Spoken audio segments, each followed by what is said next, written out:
இப்போ இந்த பதிவில் வந்து நம்ம மீன ராசியை பற்றி பார்க்க போகிறோம். மீன ராசியில் பிறந்தவங்க அவங்களுடைய வாழ்க்கை முறையை பற்றி பார்க்க போகிறோம். மீன ராசி அப்படிங்கிறது வந்து காலபுருஷ தத்துவத்தில் 12வது ராசி. இந்த 12 கட்டங்கள் இருக்கும். இந்த 12 கட்டங்கள் தான் 12 மாதம். ஒரு கட்டத்துக்கு 30 டிகிரி, அதான் வந்து 30 நாள். இந்த 12 கட்டத்தையும் சுற்றி வந்ததுன்னா, சூரியன் சுற்றி வந்ததுன்னா ஒரு வருஷம். இதை வந்து நமக்கு இது டைம் மிஷின் மாதிரி. அப்போ நீங்கள் பிறந்தப்போ எங்கே இருந்தது, இன்றைக்கி எங்கே இருக்குது இப்படின்றத வந்து நம்ம கணிச்சு கொண்டு வர்றது தான் நம்ம வந்து அந்த ஜாதகம், தசா புத்திகள் இதெல்லாம் நம்ம சொல்கிறோம். ஸோ இது வந்து ஒரு டைம் மிஷின் மாதிரி, காலபுருஷ தத்துவம் அப்படின்னு பேர். இந்த ராசிக்கு அதிபதி குரு பகவான். இந்த ராசி வந்து ஒரு நீர் ராசி. இது உபய ராசியாகவும் இருக்குது. இந்த ராசியில் இருக்கக்கூடிய நட்சத்திரங்கள் அப்படின்னு பார்த்தோம்னா, பூரட்டாதி 2, 3, 4 பாதங்கள், உத்திரட்டாதி, ரேவதி, இதெல்லாம் இந்த ராசியில் இருக்குது. பூரட்டாதின்ற குரு பகவானுடைய நட்சத்திரம், அதே மாதிரி உத்திரட்டாதின்ற சனி பகவானுடைய நட்சத்திரம், ரேவதின்றது புதனுடைய நட்சத்திரம்.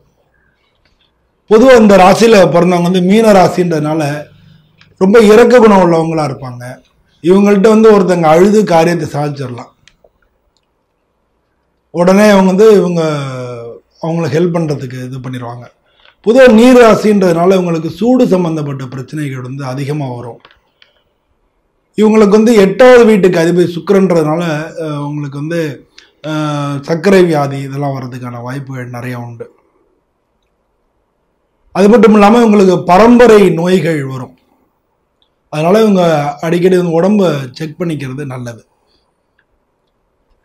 இந்த ராசிக்கு 2வது வீட்டுக்கும் 9வது வீட்டுக்கும் அதிபதி செவ்வாய். 2ன்றது தனஸ்தானம், குடும்பஸ்தானம், வாக்குஸ்தானம் இதெல்லாம். 9வது வீட்டுக்கு அதிபதி அவரும் வந்து செவ்வாய் தான். 9வது வீடுன்றது பாக்கியஸ்தானம். அதனால பொதுவாக இவங்களுக்கு வந்து இவங்க பிறக்கிற வீட்டில் வந்து இவங்க பிறந்ததுக்கப்புறம் வீடு, நிலம் இதெல்லாம் நல்லா பெருகும்.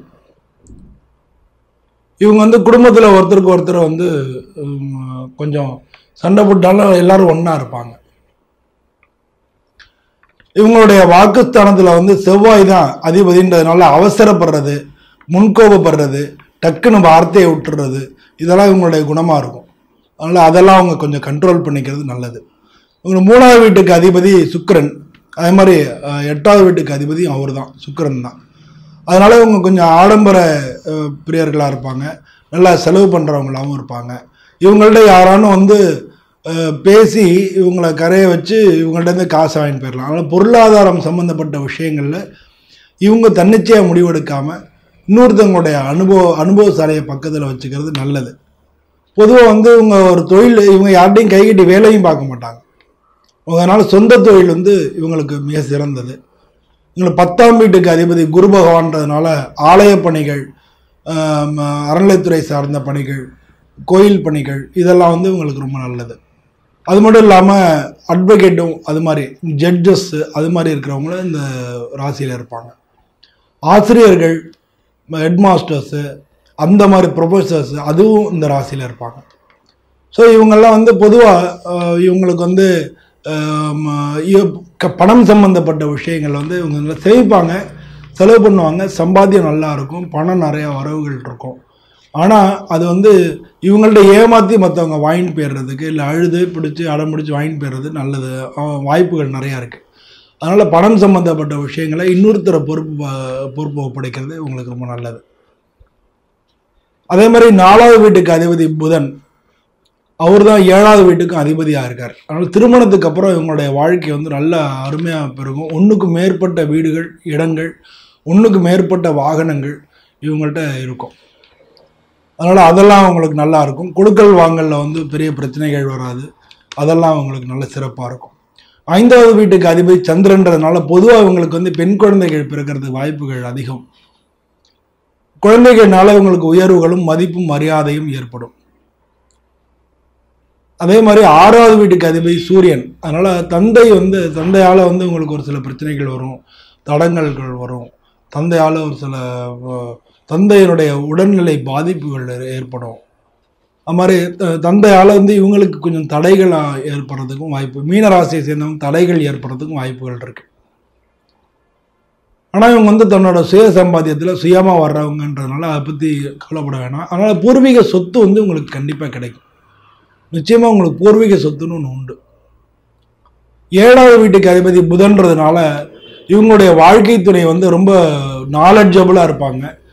நல்ல அவங்களுடைய அறிவு, புத்திசாலித்தனம், புத்தி கூர்மை இதெல்லாம் நல்லா இருக்கும். ஆணாக இருந்தால் பெண் நல்லா இருக்கும், பெண்ணாக இருந்தால் ஆண் நல்லா இருக்கும்.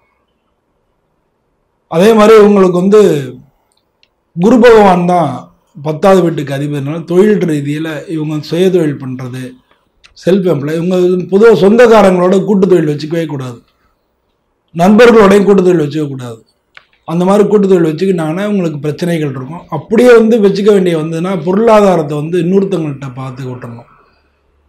அது மாதிரி இவங்களுக்கு வந்து லாபஸ்தானாதிபதியும் விரயஸ்தானாதிபதியும் சனி பகவான் தான். அதனால வந்து இவங்க 3வது மனிதர்கள் மூலமாக இவங்களுக்கு வந்து விரயங்களும் ஏற்படும், லாபங்களும் ஏற்படும். இவங்களுக்கு வந்து இவங்கள்ட்ட வேலை பார்க்குறவங்களே இவங்களுக்கு எதிர்ப்பாக போய் இவங்களுக்கு எகெயின்ஸ்டாக நடக்கிறதுக்கு வாய்ப்புகள் நிறையா இருக்குது.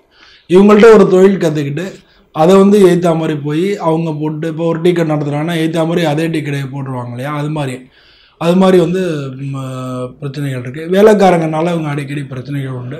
ஆனால் வேலையாட்களை வந்து மெயின்டைன் பண்ணக்கூடிய திறமையும் உண்டு. ஏன்னா 16ஆம் இடத்துக்கும் அதிபதி வந்து சனி பகவான் தான். அதனால் இவங்களுக்கு விருப்பப்பட்ட காரியங்கள் எல்லாம் நடக்கும், ஆனால் லேட்டாக நடக்கும், கொஞ்சம் டிலே ஆகி நடக்கும். அதுதான் இவங்களுக்குள்ள மிகப்பெரிய பிரச்சனையாக இருக்குது. பொதுவாக வந்து இவங்க உடல்நிலை கோளாறுகள் எல்லாம் பார்த்துட்டு நல்லது. இவங்களுடைய நட்சத்திரத்துக்கு வந்து பூரட்டாதி நட்சத்திரம் வந்து சிவன், முருகன் இவங்களை வணங்குறது நல்லது. கிழக்கு தெற்கு திசை நல்லது. 1, 3, 6, 9 இந்த நம்ம எண்கள் நல்லது. ஞாயிறு, செவ்வாய், வியாழன், வெள்ளி இந்த கிழமைகள் நல்லது. சிவப்பு மஞ்சள் நிறங்கள் நல்லது. அதே மாதிரி உத்திரட்டாதி நட்சத்திரத்துக்கு காவல் தெய்வங்களையும் குலதெய்வத்தையும் வணங்குறது நல்லது. கிழக்கு தெற்கு அந்த திசைகள் நன்னா இருக்கும். 1, 3, 6, 9 இந்த எண்கள் நன்னா இருக்கும். ஞாயிறு, திங்கள், வியாழன், வெள்ளி இந்த கிழமைகள்லாம் நல்லா இருக்கும். ரேவதி நட்சத்திரத்துக்கு பெருமாள், விஷ்ணு அந்த பகவான் வழிபாடு, முருகன் வழிபாடு இதெல்லாம் வந்து அவங்க பண்ணிக்கலாம். அவங்களுக்கு கிழக்கு வடக்கு இந்த திசைகள் நல்லா இருக்கும். 1, 3, 5, 6 இந்த எண்கள் நல்லா இருக்கும். ஞாயிறு, புதன், வியாழன், வெள்ளி இந்த கிழமைகள் நல்லா இருக்கும். பச்சை மஞ்சள் இந்த கலர் நல்லா இருக்கும். பொதுவாக வந்து இவங்களுக்கு வந்து 24 மணி நேரம் பணி செய்யக்கூடிய அந்த அது ஐடியில் வந்து நைட் ஷிஃப்ட் பார்க்குறது, 24 மணி நேரம் பணி செய்யக்கூடிய இடங்கள், கேஷியரு, கல்வித்துறை இதெல்லாம் வந்து இவங்க வேலை பார்க்கக்கூடிய துறைகளாக இருக்குது. அதனால் வந்து இவங்க இந்த தெய்வங்களை வணங்கிட்டு வாழ்க்கையில் எல்லா விதத்திலையும் சிறப்படையணும்னு சொல்லி நான் தினமும் வணங்கக்கூடிய நானா சுவாமியை மனமாற வேண்டிட்டு உங்கள்கிட்ட விடைபெறுகிறேன். நன்றி.